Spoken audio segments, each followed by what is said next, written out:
Reels చేస్తుంటే వెనకాల స్వామి మాల వేసుకున్న, ఆంజనేయ స్వామి మాల వేసుకున్న ఒక చిన్న అబ్బాయి స్వామి ఉన్నారు రీల్స్లో. ఆ రీల్స్కి ఫుల్ నెగిటివ్ కమెంట్లు వచ్చినాయి. అది మీ తప్పు అంటారా, అనుకోకుండా జరిగిందా? అనుకోకుండా మేడం. ఇప్పుడు నేను రీల్స్ చేసేటప్పుడు మా ఇంటికి వెళ్ళి మా మా అదే మా రిలేటివ్స్ కాకుండా సొంతం కాకోకుండా మన ఇంటి పక్కల ఉంటారు కదా, వాళ్ళందరూ చాలా బెస్ట్ మేడం. నన్ను అడిగితే చాలా బెస్ట్ వాళ్ళు మా ఇంటి పక్కలలో. ఎందుకంటే నేను ఒకప్పుడు మా భర్త చనిపోయినాడని ఏడ్చిన, నాకు ఓదార్చిన వాళ్ళే ఆల్మోస్ట్. ప్రతిసారి పుట్టింటోళ్ళు వచ్చి చెప్పలేరు, వాళ్ళు దూరం ఉన్నారు కదా, వాళ్ళకు తెలియదు నేను ఏడుస్తున్నానో తెలియదు, నేను తింటున్నానో తెలియదు, అసలు నేను ఏ సిచ్యువేషన్లో తెలియదు. నేను చెప్తే తప్ప వాళ్ళకు తెలియదు. నా పిల్లలు ఏడ్చి చెప్తే తప్ప మా అమ్మ వాళ్ళకు తెలియదు. అలాంటిది మన పక్కింటోళ్ళే అదే నోరు మంచిదైతే ఊరు మంచిది అవుతుంది అన్నారు కదా, అలా అన్నమాట. నేనైతే మా బజార్లో ఎవ్వరే కానీ జయమ్మ అంటే ఒక మంచి పేరే, కానీ జయమ్మ అంటే ఇలాంటిదని అన్నవాళ్ళు లేరు మేడం. అస్సలు అనకూడదు. ఎందుకంటే అట్లా పేరు సంపాదించుకున్నాను నేను. అలాంటి వాళ్ళతో నేను ఉన్నప్పుడు వాళ్ళు ఆటోమేటిక్గా ఆంటీ నాతో బాగుంటారు అనమాట. నేను వేస్తున్నప్పుడు జస్ట్ ఓకే వచ్చి నిలబడి, నాకు తెలియదు ఆయన వచ్చి నిలబడ్డాడు. ఇప్పుడు నేను క్రిస్టియన్. ఇప్పుడు మీ సాములు అయింటే ఒకవేళ మీ మా అనుకుంటే ఒక హిందూస్ వాళ్ళు అయింటే హిందూస్ వాళ్ళకు ఇది చేయకూడదు అన్న విషయం నాకు తెలియదు. ఇప్పుడు నాకు తెలిస్తే నేను అంటాను వద్దు ఉండొద్దు అని చెప్తా. నాకు తెలియదు కాబట్టి అది జరిగిపోయింది మేడం, అంతే. నాకు తెలియదు. అబ్బాయి కూడా తెలియదు పాపం, చిన్న పిల్లోడు కాదు.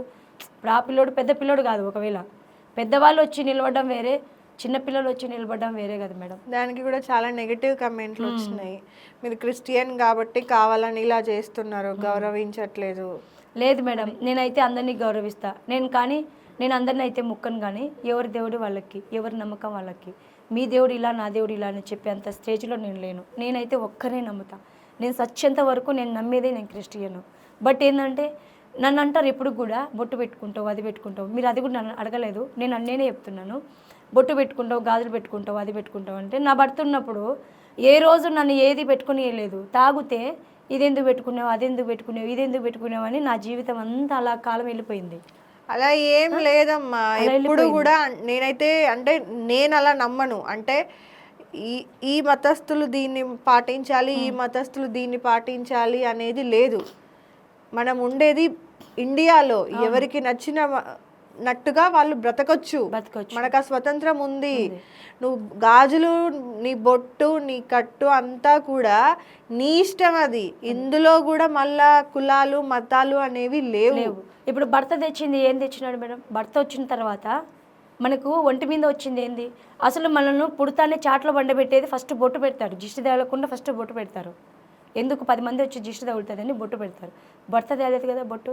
భర్త బొట్టు తేకుండా పోవచ్చు, బట్ అది ఏంటంటే మనం కొన్ని సాంప్రదాయాలని పాటిస్తున్నాం కాబట్టి. సో ఒక్కొక్కరిది ఒక్కొక్క నమ్మకం అమ్మ, అర్థమవుతుందా? ఇప్పుడు మేము ఒకటి పాటిస్తాం, మీరు ఒకటి పాటిస్తారు, అవునా? ఇప్పుడు నేను శివుణ్ణి మొక్కుతా, మీరు యేసును మొక్కుతారు, అవునా? నేను అందరినీ మొక్కుతా. నేను చర్చికి వెళ్తా, దర్గాకి వెళ్తా, ఆ గుడికి వెళ్తా. నాకు అందరు దేవుళ్ళు ఒక్కటే, నేను అందరూ సమానం అని అనుకుంటా. మీ సైడ్కి వస్తే మీరేమనుకుంటారు? నేను చచ్చేంత వరకు కూడా నేను క్రిస్టియన్ అని మీరు అంటున్నారు. నాకు అలాంటి ఫీలింగ్స్ లేవు. సో నేను నా ఇష్ట ప్రకారంగా నేను బ్రతుకుతా. నేను ఎలా అనుకుంటున్నానో మీ ఇష్ట ప్రకారంగా మీరు బ్రతకొచ్చు, కానీ ఇంకొక దాన్ని వ్యతిరేకించే హక్కు మనకి లేదు. అర్థమైందా? అంతే మేడం. నేను మీరు ఇది చెయ్యకూడదు, మీరు దీన్నే ఫాలో అవ్వాలి అనేది నేను చెప్పలేను. అలా అని మీరు నన్ను జడ్జ్ చేయకూడదు. ఎవరి నమ్మకం ఎవరి ఇష్టం. ఇప్పుడు గుడికి వెళ్ళిన వాళ్ళకి కొంతమందికి కానప్పుడు దర్గాకి వెళ్ళినప్పుడు నాకు ఇది అయిందని చెప్పే వాళ్ళు చాలా మంది ఉన్నారు, అవునా? గుళ్ళోకి వెళ్తాం, దర్గాకి వెళ్తాం, అవునా? కానీ నాకు అక్కడికి వెళ్తే ఇది జరిగింది, ఇక్కడికి వెళ్తే ఇది జరిగింది అని మనమే మాట్లాడుకుంటాం. అది మన నమ్మకం. అది మన మనసు ఏ దేవుని మీద అయితే మనము ఖచ్చితంగా పెట్టుకొని మనస్ఫూర్తిగా అడుగుతామో ఆయన నెరవేరుస్తాడు. ఏదైతే పోతున్నామంటే పోతున్నాం అన్నట్లు పోతాం కాబట్టి ఒక దేవుడు ఉన్నాడు, ఒక దేవుడు లేడు అలాంటిది ఏమీ లేదు. మన నమ్మకమే మనల్ని ముందు తీసుకెళ్తుంది, మన కష్టమే. నేనే నిజం మనస్ఫూర్తి చెప్తున్నా మేడం. నేనైతే ఒక దేవుడిని నమ్ముతాను మేడం.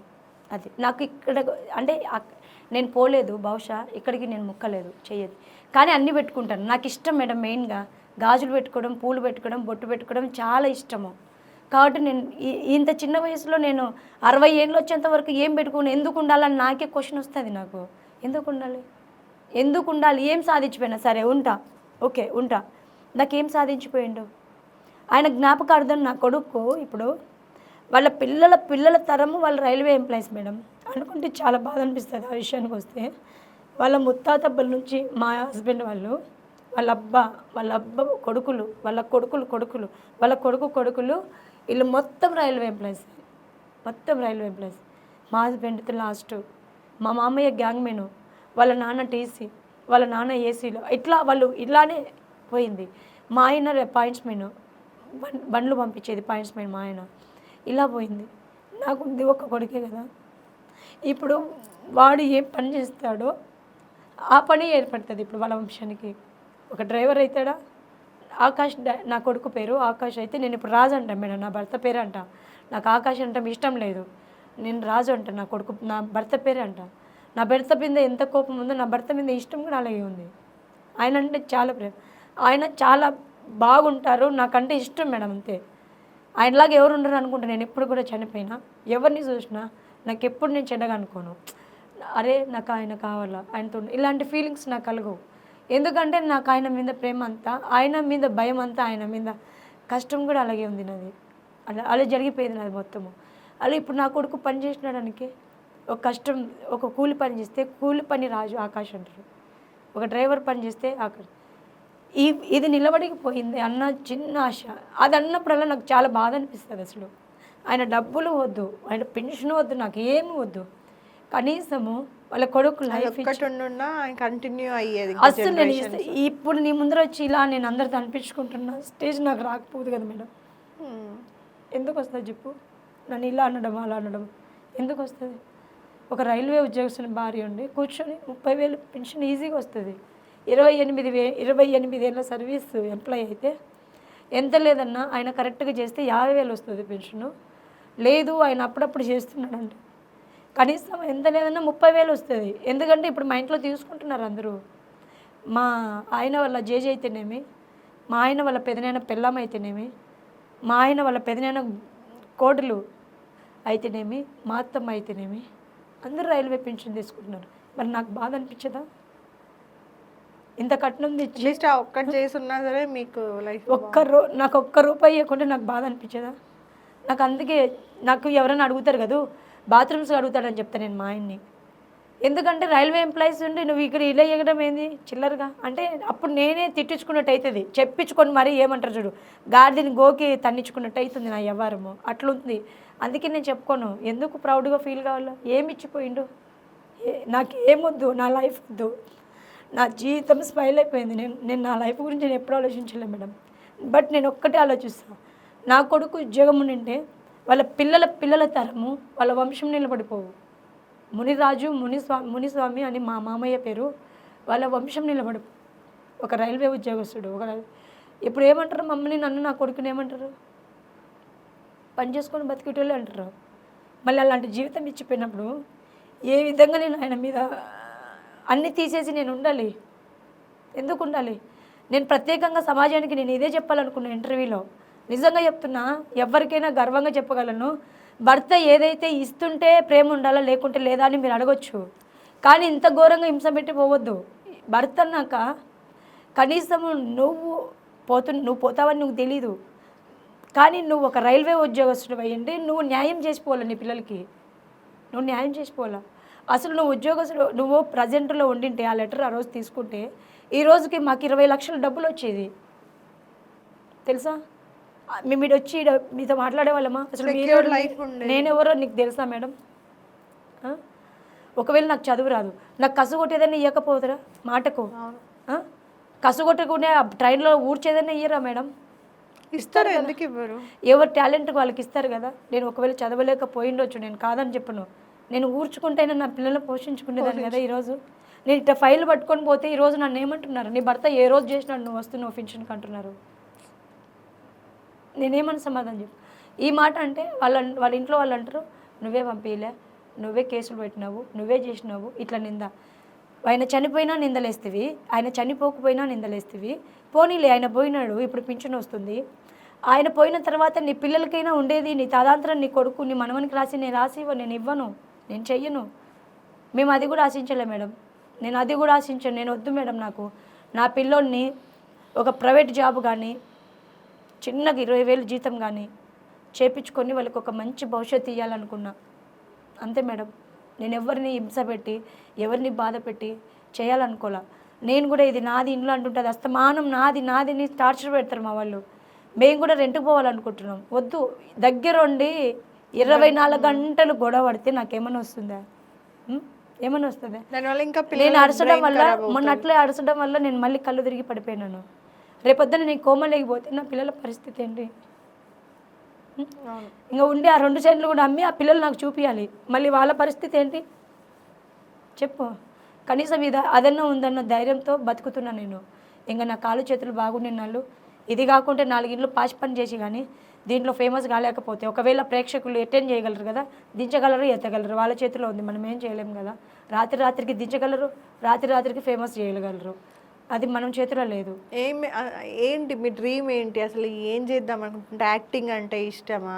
అవును మేడం, యాక్టింగ్ అంటే ఇష్టం. ఒకవేళ బిగ్ బాస్కి కూడా మాకు ఏదైనా చిన్న అవకాశం వస్తే ఇదే కంటెంట్ ఏమి ఉండదు, కంటెంట్ తీసుకొని వస్తాను నా యూట్యూబ్లో.